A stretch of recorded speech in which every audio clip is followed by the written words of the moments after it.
People always say what happens in Vegas stays in Vegas.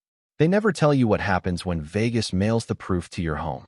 The first thing I felt was sunlight. Not the warm kind that invited you into a beautiful morning, but the cruel, blinding light that slipped through the gap in heavy hotel curtains and landed directly across my face. It burned against my eyelids, forcing me awake before I was ready to remember anything. My head pounded with a relentless ache, every heartbeat echoing like a hammer striking the inside of my skull. My mouth tasted faintly of whiskey, mint, and regret. For several long seconds, I simply lay there, staring at the unfamiliar ceiling. White plaster, a modern chandelier, a faint scent of expensive linen mixed with lingering traces of champagne. None of it belonged to me. Slowly, I pushed myself upright, rubbing a hand across my face. The room around me came into focus piece by piece. An overturned champagne bucket rested beside a velvet chair. A pair of polished dress shoes lay abandoned near the balcony door. Someone's black suit jacket was draped carelessly across the television cabinet. Then I noticed the other side of the bed. Someone was sleeping there. His back faced me, broad shoulders rising and falling beneath tangled white sheets. Messy blonde hair caught the morning light like pale gold. Even before he turned over, I knew exactly who it was. Caleb Brooks, my best friend for 11 years. The man everyone insisted would someday marry the perfect woman. The man who laughed whenever people joked that we acted like an old married couple. The man I had quietly loved for almost half my life. My breathing caught in my throat. What? The single word barely escaped my lips. Caleb groaned softly, shielding his eyes from the sunlight before slowly sitting up. His blue eyes looked just as unfocused as mine. Ethan, his voice sounded rough. What happened? I was about to ask you. Silence settled between us. Not comfortable silence. Not the familiar quiet we'd shared through thousands of road trips, late-night movies, and lazy Sunday mornings. This silence felt alive.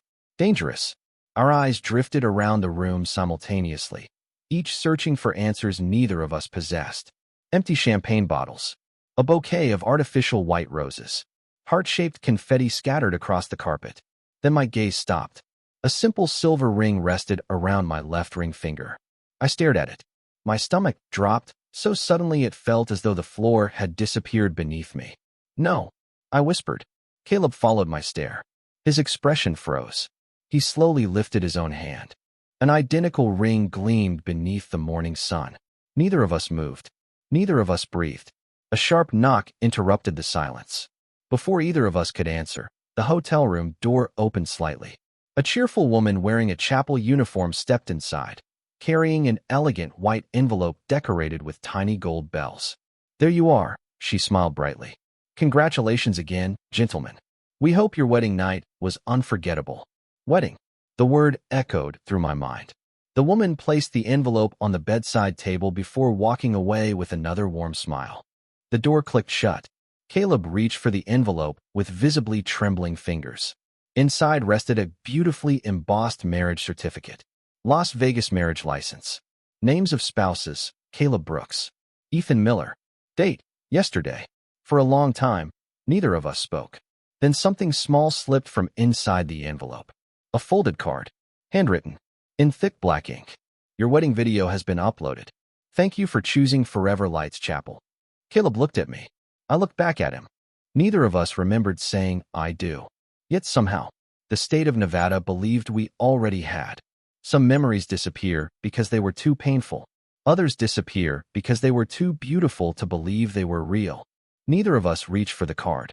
It lay on the bed between us like an unexploded bomb, its elegant gold lettering somehow more terrifying than the marriage certificate beneath it. Outside the floor-to-ceiling windows, Las Vegas shimmered beneath a cloudless blue sky. The Strip was already alive with tourists, music, laughter, and the endless promise of another unforgettable weekend.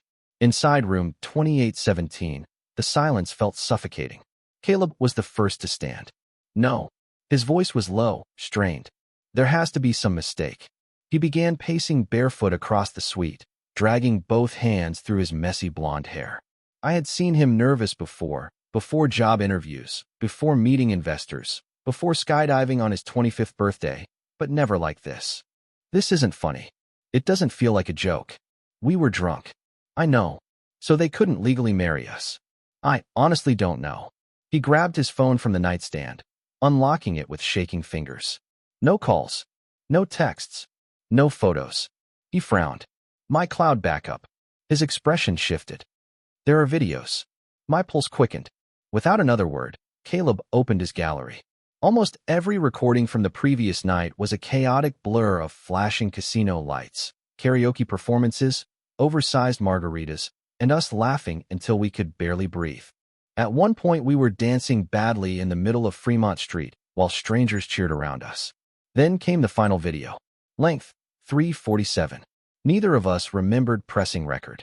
Caleb swallowed. Ready? I wasn't. But I nodded anyway. The screen flickered to life.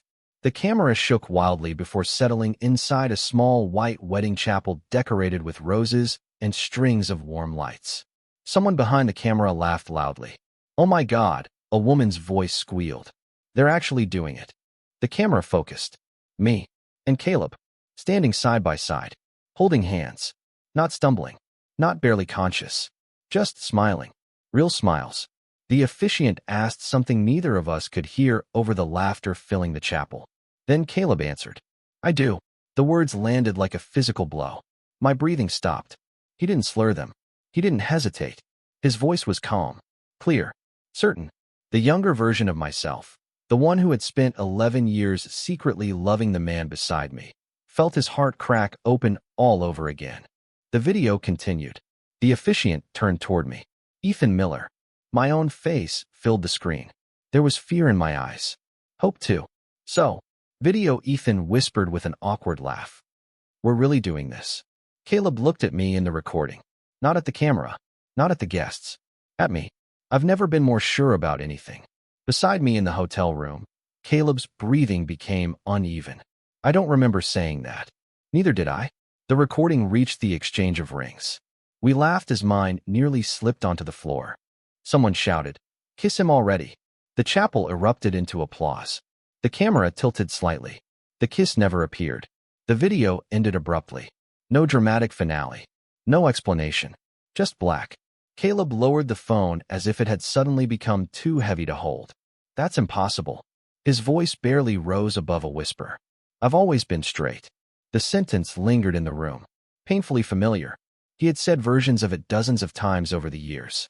Whenever coworkers assumed we were dating. Whenever strangers mistook us for a couple. Whenever friends joked that we'd eventually end up together. Always laughing. Always confident. Always straight. I forced a smile that didn't quite reach my eyes. I know. Those two words hurt far more than they should have. Caleb looked at me as though searching for something hidden beneath my expression. I'm sorry. For what? For dragging you into this. You didn't drag me anywhere. He looked down at the marriage certificate again. Then back at me. We'll get it annulled. Simple. Practical. Reasonable. Exactly what I should have wanted. So why did it feel like someone had quietly taken a dream I'd buried years ago and pronounced it dead for a second time? Before either of us spoke again, my phone vibrated across the bedside table. A new email. Sender, Forever Lights Chapel. Subject, congratulations, Mr. and Mr. Brooks. Your wedding video and personal letters are ready to view. Some truths do not shout when they arrive. They sit quietly in your inbox, waiting for the exact moment your heart is weakest. I stared at the email until the letters blurred. Mr. and Mr. Brooks. Not Miller. Not Ethan. Brooks. A name I had heard thousands of times across kitchen tables, hospital waiting rooms, airport terminals, and late-night phone calls. A name I had written beside mine only in private fantasies I was too ashamed to admit. Caleb reached for the phone before I could stop him. Don't. The word escaped me too quickly. His hand froze. For one strange, fragile second, he looked almost hurt. Why? I swallowed. I don't know what's in there. That's the point. No, Caleb. The point is we don't remember making any of those choices. His jaw tightened. The soft confusion in his face disappeared, replaced by the controlled panic he always wore when emotion came too close. He placed the phone back on the table like it was contaminated. Fine. We won't open it. Relief should have come. It didn't. Instead, the room grew colder. Caleb moved toward the window, folding his arms across his bare chest as he stared down at the city. Morning light outlined his profile, sharpening the familiar angles of his face. I had memorized that face in pieces over 11 years. The crooked line of his nose from a high school football injury. The faint scar near his chin from the night we tried to make pasta at 2 in the morning and failed spectacularly. The small crease between his eyebrows whenever he was thinking too hard. I knew him better than anyone. And still, I had never known how to stop loving him. "We should get dressed," he said. His voice was flat. "There's probably a clerk or lawyer or some process for annulment. We'll handle it today.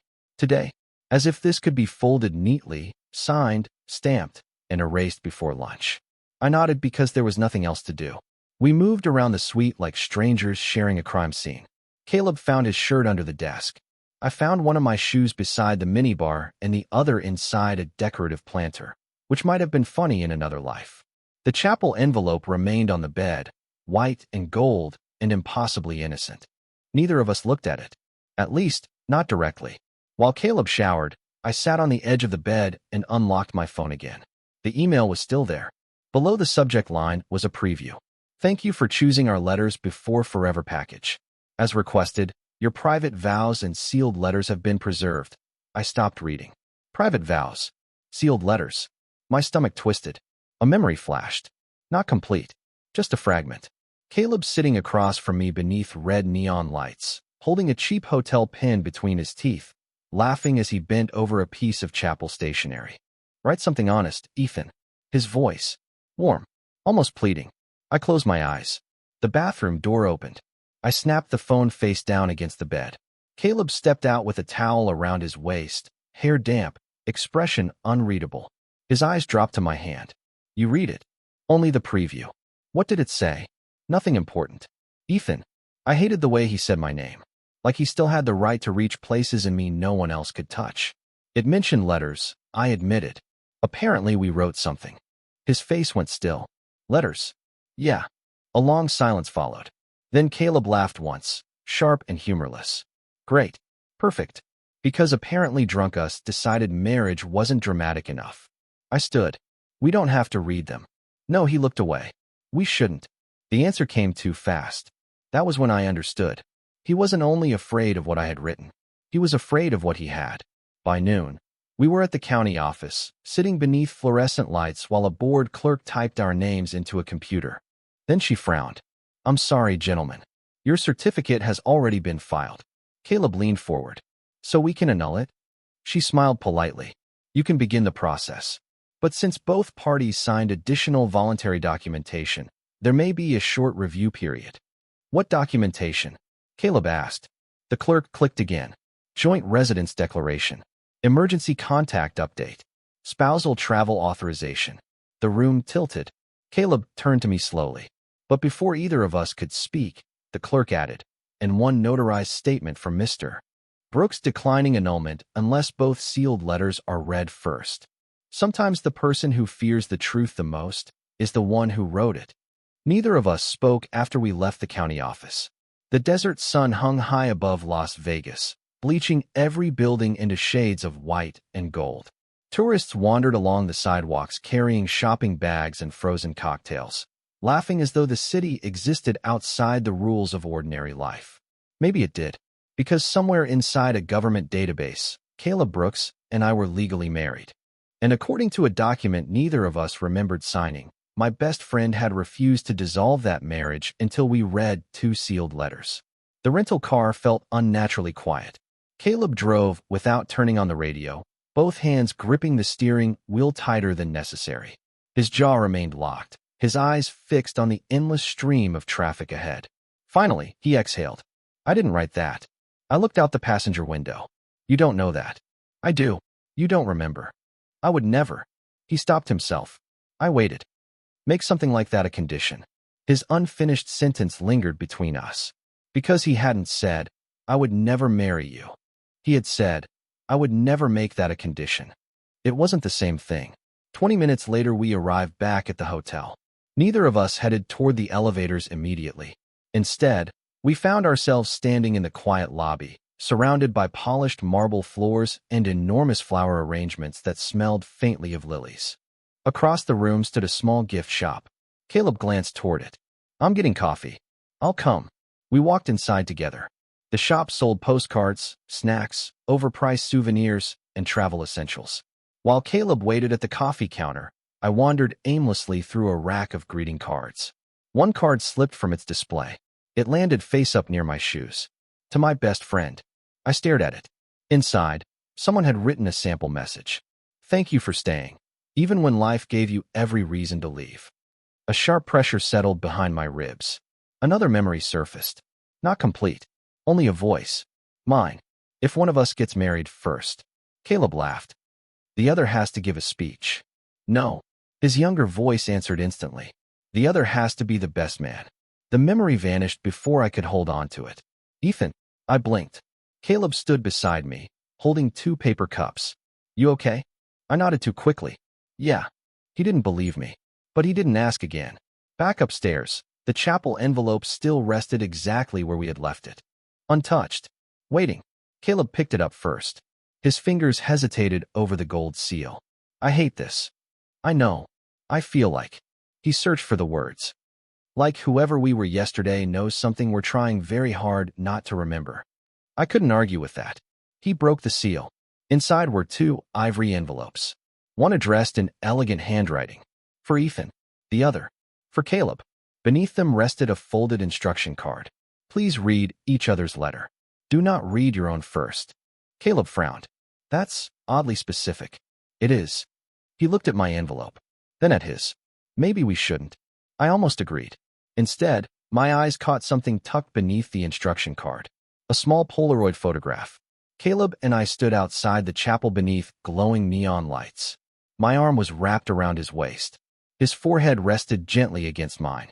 Neither of us was looking at the camera. We were looking only at each other. There was no awkwardness. No hesitation. No confusion. Just an intimacy so effortless it made my chest ache. Caleb stared at the photograph in silence. I've never looked at anyone like that. His voice barely rose above a whisper. Before I could answer, another memory slammed into me. The chapel. Soft piano music. Caleb placing a folded envelope into my hands. If we wake up tomorrow and think this was all a mistake. He smiled. Promise me you'll read the letter before you decide. I gasped. The memory disappeared as quickly as it had come. Caleb looked up. What happened? I remembered something. His face lost all color. What? I swallowed hard, staring at the envelope bearing my name. You asked me to read the letter. I met his eyes. Before deciding whether marrying you was a mistake. The cruelest thing about hope is that it can survive inside a person long after common sense has begged it to die. Caleb did not move. The envelope in his hand trembled slightly, though the rest of him remained painfully still. He looked at me as if I had just translated a language carved into his bones. I said that. Yes. You remember it clearly? No, my throat tightened. Only pieces. His gaze dropped to the Polaroid again. In the photo, he looked almost peaceful. Not drunk. Not careless. Not like a man making a mistake beneath neon lights because Las Vegas had loosened his judgment. He looked like a man arriving somewhere. That frightened him more than anything. We need to go home, he said suddenly. What? Not tonight. Now. Caleb, the annulment. We can handle it from Los Angeles. I need distance from this place. I almost laughed. Not because it was funny. Because Caleb had always believed distance could solve what honesty could not. By sunset, we were on a flight back to California, sitting side by side in first class, because Caleb had upgraded the tickets with the silent desperation of a man trying to buy control. The envelopes rested in his leather carry-on beneath the seat. Untouched. Heavy. Alive. He did not sleep. Neither did I. Every few minutes, his knee brushed mine, and each accidental contact sent a quiet shock through me. We had shared beds during road trips, slept shoulder to shoulder on red-eye flights, survived power outages on the same couch beneath one blanket. None of it had ever felt dangerous. Now everything did. When we landed, his phone had 43 missed calls. His mother, his sister, our mutual friends, and one group chat exploding with screenshots. Caleb went pale. What is it? I asked. He turned the screen toward me. A photo of us outside the chapel had been posted by Forever Lights Chapel's public page. 2 handsome grooms. One unforgettable Vegas love story. Someone from college had already found it. Then someone from Caleb's office. Then everyone. By the time we reached his apartment, the lie had outrun us. His place overlooked downtown Los Angeles, all glass walls, dark wood floors, and carefully chosen furniture that looked expensive but rarely touched. I had a key. I kept spare clothes in the guest room. For years, this apartment had been my second home. That night, it felt like crossing into enemy territory. Caleb dropped his bag near the door. We'll say it was a drunken joke. Legal marriages usually make bad jokes. I'll fix it. You keep saying that. He turned sharply. What do you want me to say, Ethan? The question struck harder than his anger. Because the answer was too humiliating. I wanted him to say he remembered choosing me. I wanted him to say straight was a word he had hidden behind because loving me scared him. I wanted him to say the letters mattered. Instead, I said nothing. Caleb's expression softened immediately. Don't. My voice cracked. That tiny fracture changed the room. He took one step toward me, then stopped, as if remembering there were rules, as if remembering he was supposed to be straight. I went to the guest room before he could apologize. The bed was already made. My gray hoodie hung over the chair where I had left it 2 weeks ago. Everything looked normal, which made it worse. I sat on the edge of the mattress and finally let myself breathe. Through the wall, I heard Caleb moving around the living room. A cabinet opened. A glass clinked. Then silence. Minutes passed. Then a soft knock. I didn't answer. The door opened anyway. Caleb stood there holding the 2 ivory envelopes.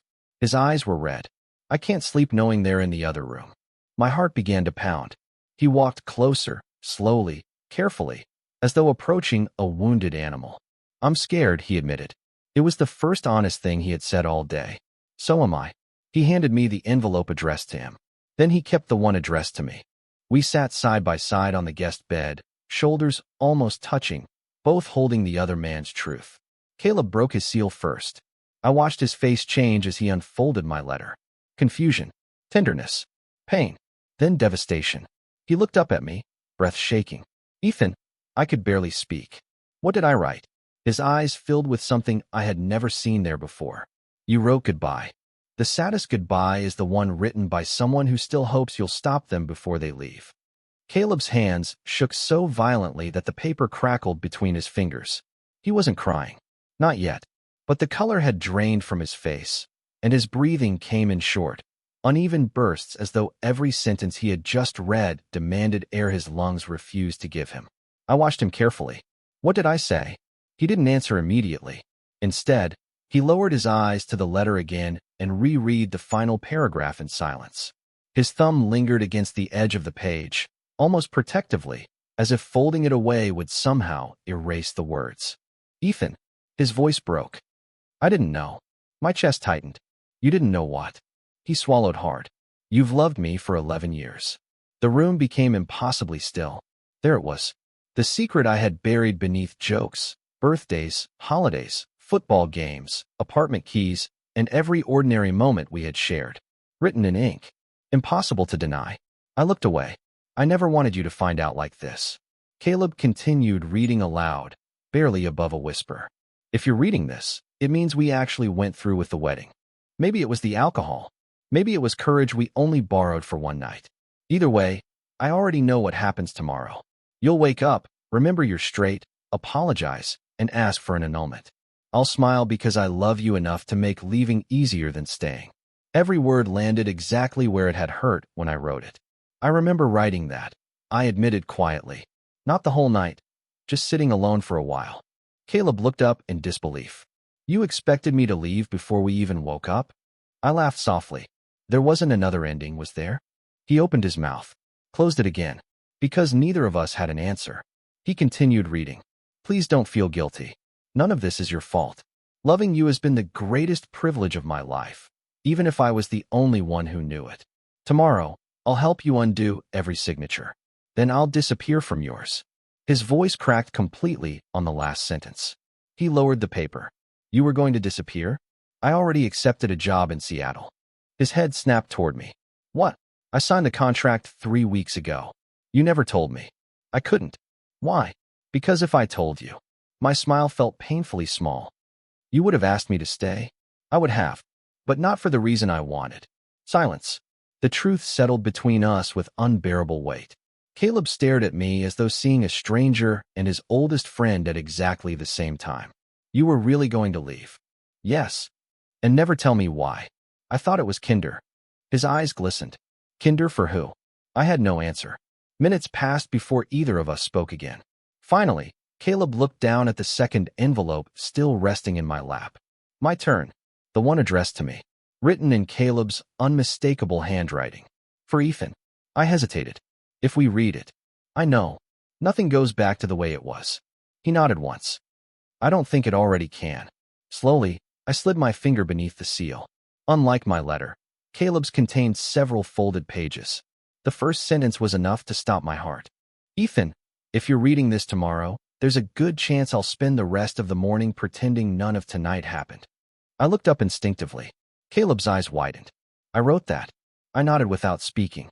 I continued reading. I've spent years introducing you as my best friend because I never found another word that felt safe enough. Every time someone asked if we were together, I laughed too quickly. Every time you dated someone, I told myself I was only being protective. Maybe that's what straight men do. Maybe I've been lying to myself for so long that I don't know where the truth begins anymore. The page blurred. I blinked rapidly. No, this couldn't be real. Then I reached the next paragraph. My hands froze. My breathing stopped. At the top of the page, beneath a line I hadn't noticed before, Caleb had written only 7 words. I bought the ring 3 months before Vegas. The most dangerous confession is not the one spoken aloud. It is the one quietly prepared months before the courage to say it exists. I stared at the sentence until it stopped looking like English. I bought the ring 3 months before Vegas. The room seemed to lose gravity. The cheap silver band on my finger suddenly felt heavier than gold, heavier than law, heavier than every year I had spent convincing myself Caleb Brooks would never want me that way. I looked at him. He looked just as shattered as I felt. Caleb, I don't remember buying it. But his voice had no certainty left. I turned the page with trembling fingers. It's not an engagement ring. Not officially. I told myself it was a joke gift. Something stupid for your birthday. Something I'd give you and laugh about before hiding behind friendship again. But when the jeweler asked what size, I knew. When she asked if I wanted an inscription, I knew that too. My gaze dropped instinctively to my hand. Forever, idiot. A sound escaped Caleb. Half laugh, half sob. I said that to you in college. I remembered. A freezing night outside a dorm party. Me drunk on cheap beer and heartbreak after my first boyfriend kissed someone else in the kitchen. Caleb had wrapped his jacket around my shoulders and walked me home. When I asked if he was going to get tired of saving me, he had smiled and said, "Forever, idiot." Back then, I thought friendship was the only love I was allowed to receive from him. The letter continued. Maybe I'm a coward. Maybe I've built my whole identity on being the kind of man everyone understood. Son, brother, best friend, straight guy, safe guy, the one who never complicated anything. But then you smile at someone else, and something ugly opens in me. Then you leave a room, and the air changes. Then you fall asleep on my couch, and I spend 20 minutes trying not to touch your hair. My vision blurred. Caleb pressed both hands over his mouth. I'm sorry, he whispered. For what? For making you feel alone in this. I almost broke then. Not because he loved me. Because he finally understood that I had. I kept reading. If tonight is just whiskey and neon and bad decisions, forgive me. If tomorrow I panic, forgive me for that too. But if any honest part of me survives the morning, I hope it remembers this. I did not marry you because Vegas made me reckless. I married you because every road in my life kept leading back to you. The paper trembled in my hands. Across the room, the city lights of Los Angeles shimmered against the windows. Somewhere below us, cars moved through the night like red and white veins carrying other people's lives forward. Ours had stopped here, on a guest bed, with 2 letters, and a marriage neither of us could call accidental anymore. Caleb reached for me slowly. I let him take the letter from my hands. He read the final paragraph himself, silently at first, then aloud. Ethan, if I wake up tomorrow and become afraid, don't believe the fear. Believe this letter. Believe the ring. Believe the way I looked at you when I thought the world had finally given me permission.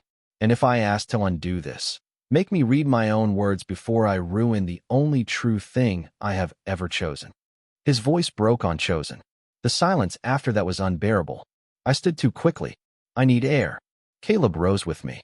Ethan, wait. But I was already moving. Past the bed. Past the envelopes. past the version of my life I had wanted so badly I no longer trusted it. He caught me in the hallway, his hand closing gently around my wrist. Not trapping, asking. I turned, tears burning hot behind my eyes. "You don't get to do this now," I said. "You don't get to hand me hope after years of making me bury it." Pain crossed his face. "I know. No, you don't. You're right." That stopped me. Caleb stepped closer, eyes wet, voice shaking. "But I want to learn." The words were small, terrifyingly small. Then his phone rang from the living room. Once, twice, again. We both looked toward the sound. His mother's name glowed on the screen. Under it, a message preview appeared. "Caleb, your father saw the wedding photo. You need to come home tomorrow. Alone. Sometimes the hardest person to come out to isn't the world. It's the family that taught you who you were supposed to be." The phone kept vibrating. Again, again, again. Neither of us reached for it. Caleb stood frozen in the middle of the living room, staring at the glowing screen as though answering it would make everything written in those letters disappear. It wouldn't. Nothing could. Finally, he picked up the phone. His thumb hovered over the green button. "I have to." I nodded. "I know." He answered without putting it on speaker. "Hi, Mom." Silence. I couldn't hear her words, only the rhythm of concern pouring through the tiny speaker. Caleb closed his eyes. "Yes, I saw it." Another pause. "No, I don't know how it happened." His shoulders stiffened. "No, that's not true." A longer silence. Then came the sentence that made my stomach tighten. "I'm not coming without him." His eyes found mine. Steady. Certain. The certainty lasted only a second before uncertainty flooded back in. "I know what Dad said." He listened again. "No." Another breath. "If Ethan isn't welcome, neither am I." The call ended. The apartment felt unnaturally quiet. I searched his face. "You didn't have to do that." "Yes." His answer came immediately. "I did." I looked away. "Your father hates me now." "My father doesn't even know you." "He thinks he does." Caleb gave a tired smile that disappeared almost as quickly as it appeared. "That's the problem." Morning arrived too soon. Neither of us slept. The letters lay folded neatly on the dining table, no longer hidden, no longer capable of pretending they belonged to strangers. Just after 8, Caleb grabbed his car keys. "We'll drive. You still want me to come?" He looked genuinely confused. "I told you I wasn't going without you." 3 hours later, the familiar streets of Orange County came into view. Caleb had grown up in a quiet neighborhood filled with identical houses, trimmed hedges, and American flags that fluttered gently in the warm breeze. I'd been there dozens of times over the years. Christmas dinners, 4th of July barbecues, birthday parties. His parents had always welcomed me as Caleb's best friend. Nothing more. The front door opened before we reached it. His mother hurried outside first. Linda Brooks wrapped Caleb in a tight embrace, relief flooding her face. Then she turned toward me. Without hesitation, she hugged me too. "I'm so glad you're both okay." Emotion caught in my throat. She wasn't angry. She was frightened. Inside the house, everything looked exactly as I remembered. Family photographs lined the hallway. Caleb's childhood baseball trophies still occupied the living room shelves. The smell of fresh coffee drifted from the kitchen. Only one thing had changed. His father wasn't smiling. Richard Brooks stood beside the fireplace, arms folded tightly across his chest. His eyes moved from Caleb to me, then to our matching wedding bands. "You two actually did it." Nobody answered. Richard's expression hardened. I spent all night convincing myself this was some internet prank. Caleb stepped forward. "Dad, no." His father raised a hand. "I want one answer." He looked directly at his son. "Are you gay?" The room stopped breathing. Linda quietly reached for her husband's arm. He didn't move. Caleb swallowed. Every instinct he'd built over 28 years seemed to pull him backward. Toward safety. Toward denial. Toward the version of himself everyone already understood. His fingers found mine. Not dramatically. Not to make a statement. Just enough for our hands to touch. He looked at me first. Then back at his father. His voice failed. He closed his eyes briefly. When he opened them again, they looked different. Calmer. Almost peaceful. I don't know what label fits anymore. Richard's jaw tightened. But I know one thing. Caleb squeezed my hand. "I love him." Silence exploded across the room. Linda covered her mouth. I forgot how to breathe. Richard stared at us as if the sentence itself had struck him. Then, without saying another word, he walked upstairs. A bedroom door slammed shut. No one moved. Several long moments later, Linda wiped away a tear and whispered softly, "There's something your father never told either of you." She walked toward an old wooden cabinet in the corner of the room. From the bottom drawer, she removed a faded cardboard box labeled only with Caleb's name. Inside lay dozens of childhood keepsakes, report cards, little league medals, birthday cards, and resting carefully beneath them, a photograph of 12-year-old Caleb standing beside 12-year-old me. On the back, written in Richard Brooks' unmistakable handwriting, were 8 words. "He only smiles like this when Ethan is here." The strange thing about love is that it can wait years to be chosen, but only 1 second to become undeniable. Caleb stared at the photograph in his mother's hands as though it had been pulled from another lifetime. 12-year-old me stood beside 12-year-old him beneath the shade of a backyard oak tree. I was smaller then, all sharp elbows and nervous smiles, wearing a shirt 2 sizes too big because my mother believed boys grew faster than clothes could keep up.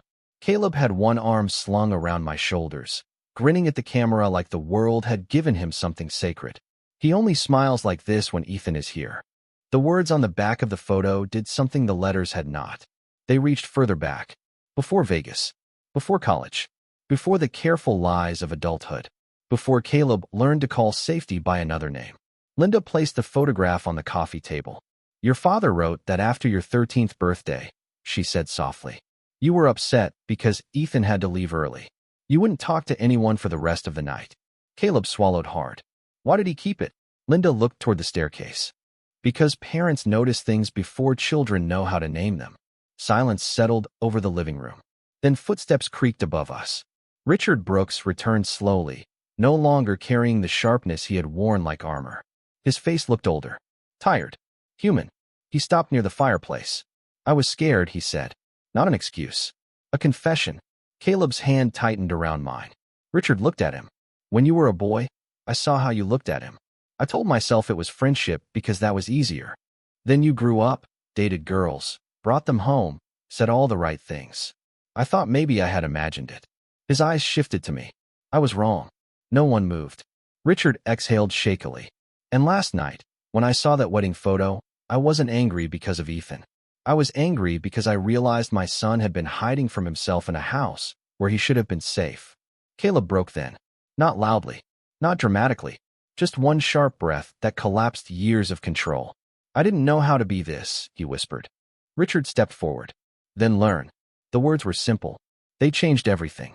Later, after tears, apologies, and Linda's trembling insistence that married men should at least eat breakfast, Caleb and I stood alone in the backyard. The same oak tree spread its branches above us. The afternoon light filtered through the leaves, soft and gold, turning the world quiet. Caleb looked at our hands. "I don't want an annulment." My heart stopped. He turned toward me fully. "I don't want to pretend Vegas forced me into anything.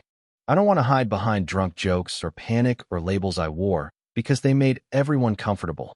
His thumb brushed over my ring. "I love you, Ethan Miller." Tears blurred my vision. "You're sure?" He smiled, small and shaking. "I think I've been sure for a long time. I was just the last person to know." I laughed through the tears. Then he kissed me. Not like the missing kiss from the video. Not like something stolen by neon and whiskey. This kiss was sunlight, breath, choice. When we pulled apart, Caleb rested his forehead against mine. "Vegas was the mistake," he whispered. "Leaving you would have been the tragedy." And for the first time in 11 years, I believed the story was not ending. It was finally beginning.